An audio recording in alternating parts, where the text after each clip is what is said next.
Aujourd'hui je tourne pas chez moi mais c'est la vie j'ai envie de dire.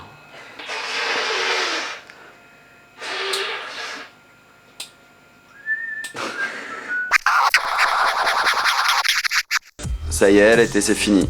On commence les premiers jours d'automne, les premiers jours de cours. En primaire, t'es super excité le jour de la rentrée, c'est carrément important dans ta tête. À cet âge-là, être le premier de la classe, c'est super hype. Waouh, t'as eu 20 sur 20 en dictée hein? Ouais. Trop la classe quoi. Je sais. C'est marrant de voir comment plus tu grandis, plus tu te fous royal du jour de la rentrée. Ouais bon forcément quand tes modèles passent de Dora l'exploratrice à Marilyn Manson, t'as vu ça change ton comportement un peu. Mais rien que dans l'évolution du sac à dos ça se voit. Hein. En primaire, tu portes le triple de ton poids. Au collège ça s'allège, c'est le temps de première neige. Désolé. Au lycée, on observe ce que j'appelle la technique du sac aplati chez les mecs. En gros tu fais genre que t'as un sac, mais t'as rien dedans. Au lycée c'est sac à main obligatoire pour les meufs. Bon, on notera que c'est quand même le truc le moins pratique du monde pour aller en cours. Hein. Mais hypitude oblige. Genre, on a un sac à dos quoi. Trop la bouffe. Attends, où je range mon classeur moi? Alors, un petit peu à gauche. Merde. Et à la fac, bon bah là c'est total impro. Hein. T'as pas une feuille s'il te plaît? Ouais, ça va. T'as pas un stylo aussi en fait s'il te plaît? Merci. Et on est dans quelle fac en fait là? Parce que. Je sais pas trop. En fait, à partir du lycée, c'est pas que tu t'en fous de la rentrée.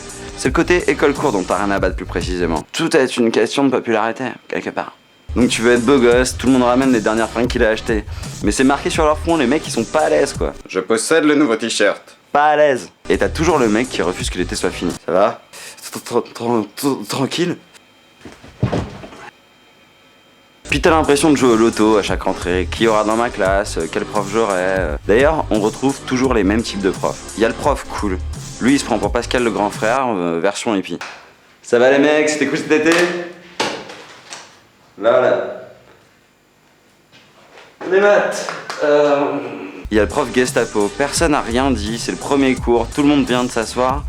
Le mec trouve le moyen d'être déjà vénère.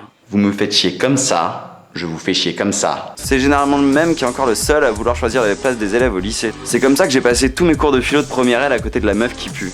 Y a toujours une meuf qui pue, c'est bizarre. Salut! En même temps, en terminale, j'étais avec le même prof, il m'a foutu à côté de la bonasse du lycée pendant toute l'année. C'était pas mieux, hein. Tu me passes ta gomme, s'il te plaît?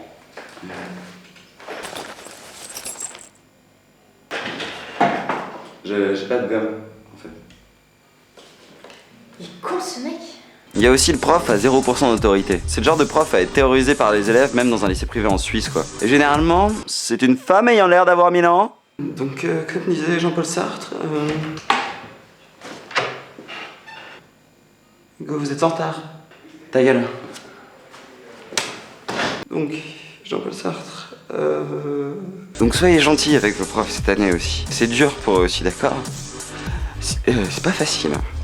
Ouais, mais eux, au moins, ils sont payés.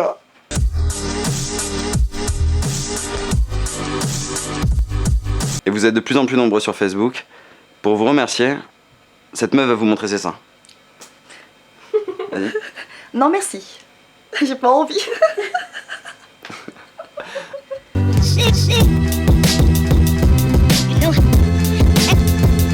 You know,